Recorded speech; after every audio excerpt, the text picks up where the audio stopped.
Hey everyone, and welcome back for another deep dive. Today we're going to be diving into multiple sclerosis, Yeah. MS. You got it. Yeah. We got a ton of articles from you guys. Yeah, it's a And hot topic. it is a hot topic, and you're really ready to kind of go beyond, the basics. Yeah. What is MS? We're going to be talking about, what's going on with these wild symptoms. What are these new treatments that are kind of on the horizon for 2024? So All right. let's just get right into it. Yeah, let's do it. So one of the things that really stood out to me, and we've talked about this a little bit on the show before, but it's this idea of MS being a snowflake disease. Yeah. Like, no two cases are the Yeah, same. exactly. And that's what makes it so fascinating, but also so challenging to diagnose and treat. Yeah. Because Absolutely. it's not like you could just say, okay, you have MS, you're going to have these symptoms. It's going to progress this way because Right. it really depends on the individual where Yeah. in their brain and spinal cord the damage is happening, what kind of immune response they're having. Yeah. It's so individual. I was reading in one of the articles we pulled from the Advocate voice. Yeah. It was just talking about how, Yeah, source. a great source for this kind of stuff, but just talking about how, some people experience really severe, you know, symptoms early on, and then for some people it's this very slow progression. Yeah. And it really is this invisible puzzle that people are trying to solve. It is, and I think that's, for anybody who's listening who's been diagnosed with MS or knows someone with MS, Right. it can be really frustrating. Yeah. Because you don't know what to expect and you don't know what the future holds. Right. But I think the good news is Yeah.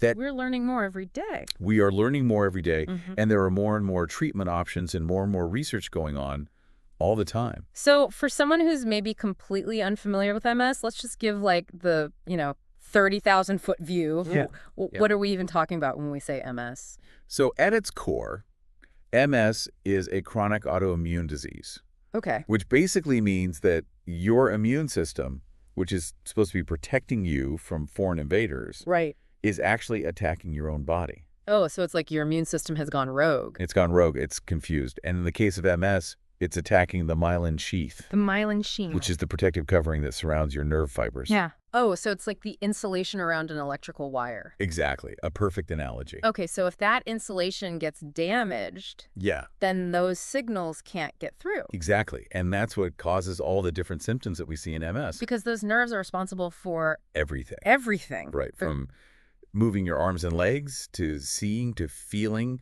to bladder control, thinking everything. Oh my gosh, so that explains why these symptoms can be so all over the place. Precisely. We're talking fatigue, vision problems, even bladder issues. Right. And it really just depends on where those damaged areas of myelin are occurring. So it's not like there's one typical MS experience. Not at all. It's incredibly varied. Incredibly varied. And I think that's something that's really important for people to understand. Yeah. Because sometimes you might feel like you're going crazy. Like, why am I experiencing this weird symptom? Right. But it could be related to MS. Right. And it might not even be the same symptoms that you experienced last month or last year. Exactly.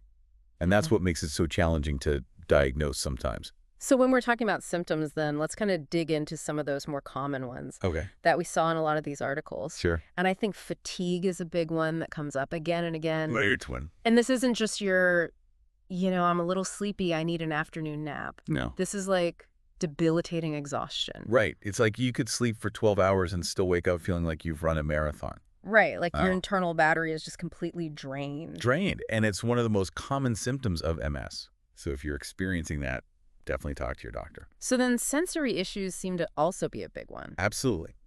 So this can manifest in a lot of different ways. Right. But some of the most common are numbness, tingling, Yeah. kind of like that pins and needles sensation. Almost like a limb falling asleep. Exactly. Or like a foot falling asleep. Right. Have you ever sat on your foot for too long and it's like Yeah. totally numb? And then it tingles when the Yeah. blood flow comes back. Yes. Yeah, it's kind of like that. But it can happen anywhere in the body, and it can come and go. And that's related to the myelin damage. Exactly. So when those nerve signals are disrupted, it can cause these weird sensory disturbances. Interesting. Vision problems are also really common with MS. Yeah. I was going to say, that's another big one that I feel like we see a lot. One of the most common is optic neuritis, which is basically inflammation of the optic nerve. And that's the nerve that connects the eye to the brain. Right. So when that nerve is inflamed, it can cause all sorts of visual disturbances, Like what? like blurred vision, double vision, loss of color vision, No. even temporary blindness in one eye. Really? Yeah, it can be really scary. So it's like MS is also affecting how you see the world. In a way, yeah. Wow. This is It can affect your balance, your coordination, your ability to walk. really? Yeah, it can affect your bladder and bowel control, your Wow. cognitive function. So it's like every system in the body is fair game. Pretty much, yeah. Because the nervous system controls everything. And when that's under attack, Right. it can affect just about anything.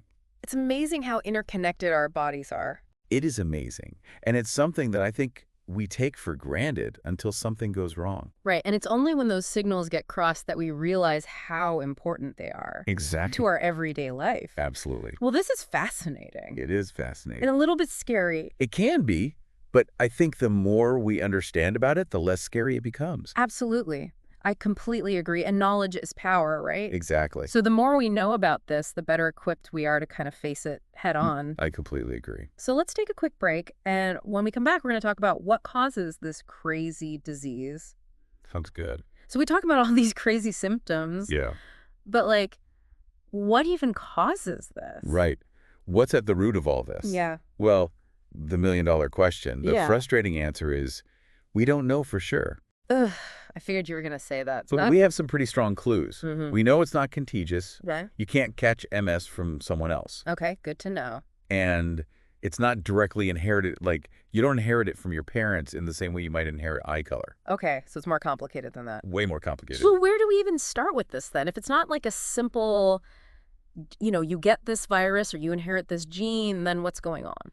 Right. Well, researchers believe that MS is caused by a combination of factors, Okay. both genetic and environmental. Okay. So that old nature versus nurture debate. Exactly. It's like both sides are playing a role here. Okay, so let's break it down, starting with genetics. Okay. So if it's not directly inherited, then what's the deal with the genetic component? So it's not like there's one single MS gene that you can inherit and boom, you have MS. Okay. Instead, scientists have identified over 200 genes.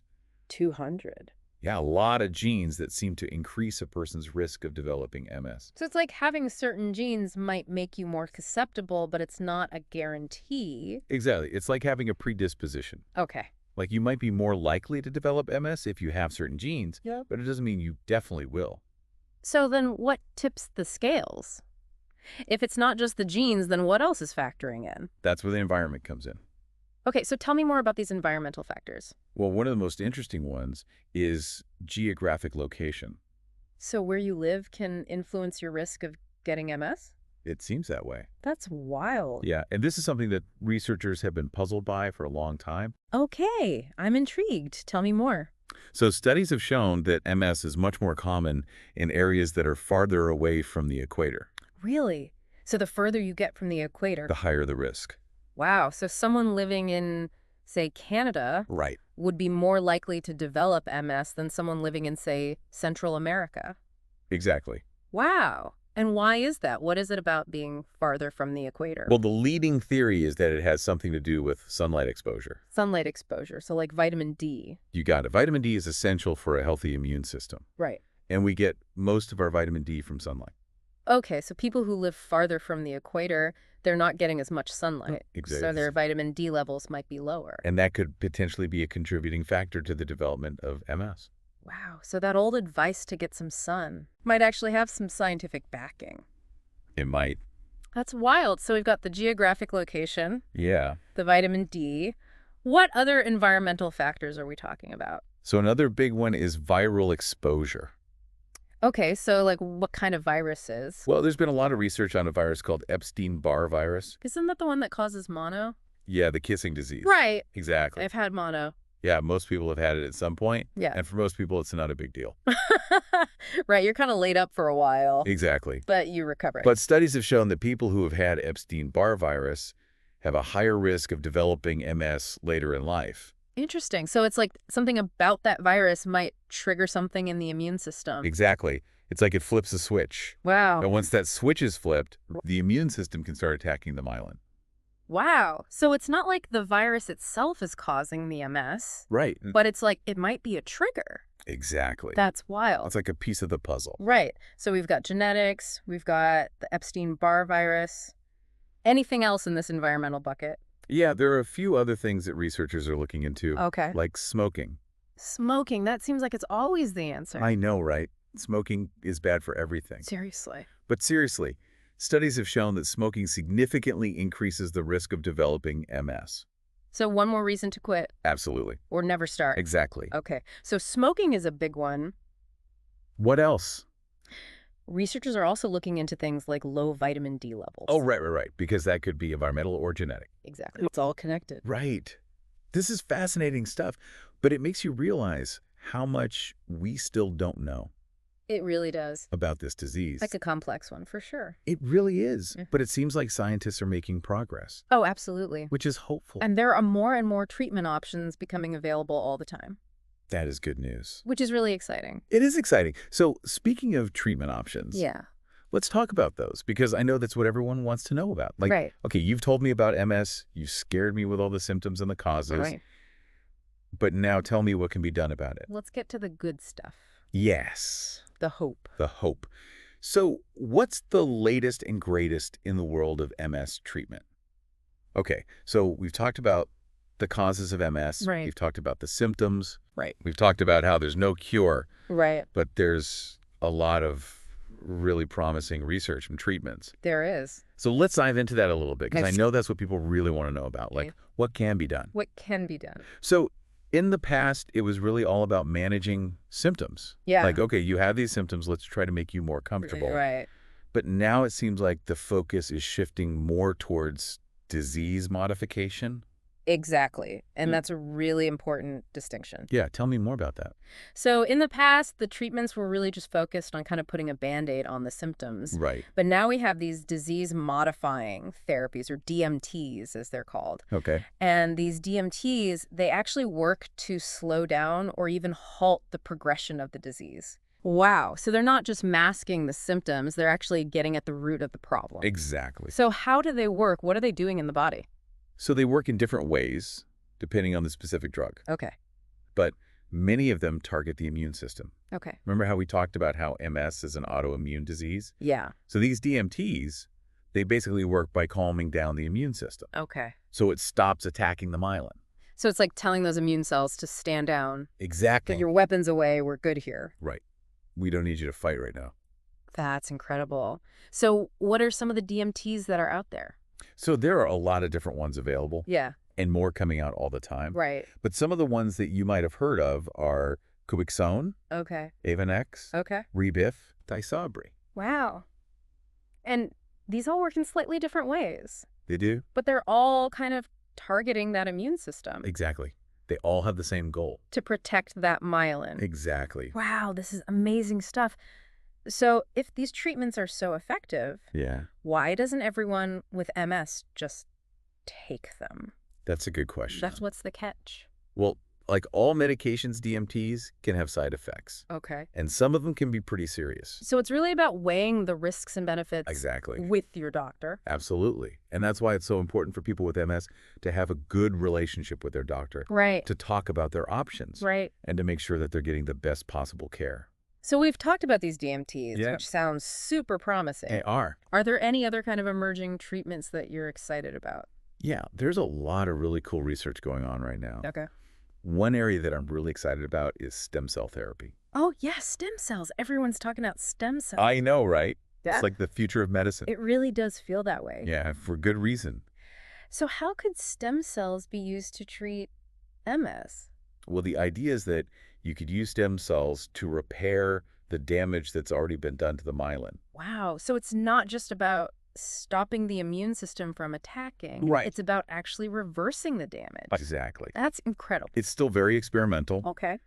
but there have been some really promising results in early trials. So that's definitely something to keep an eye on. Definitely. What about gene editing? I've heard whispers about gene editing. Yeah, gene editing is another really exciting area of research. And for someone who's like me and doesn't really understand what gene editing is, can you break that down? So basically, gene editing is a way to go in and change a person's DNA. Okay. So in the case of MS, the idea would be to identify the genes that are making a person susceptible to the disease Right. and then use gene editing to correct those genes. So it's like you're going in and fixing the problem at the source. Exactly. That's wild. It's like science fiction, It really is. but it's becoming more and more of a reality. So it seems like there's a lot of hope on the horizon for people with MS. There is. which is really, really amazing. It's a really exciting time to be in the field of MS research. Well, I'm glad that you're excited about it, and I'm glad that you're out there, doing this research. Yeah. And really pushing the boundaries of what's possible. Someone's got to do it. Yeah. And I'm glad it's you. Thanks. Well, this has been an incredible deep dive. Yeah. Thank you so much for walking us through all of this. Of course. And for all of you listening out there, thank you for sending in your questions. Yeah. Keep them coming, and we will keep diving deep into the topics that matter to you. Absolutely. Until next time.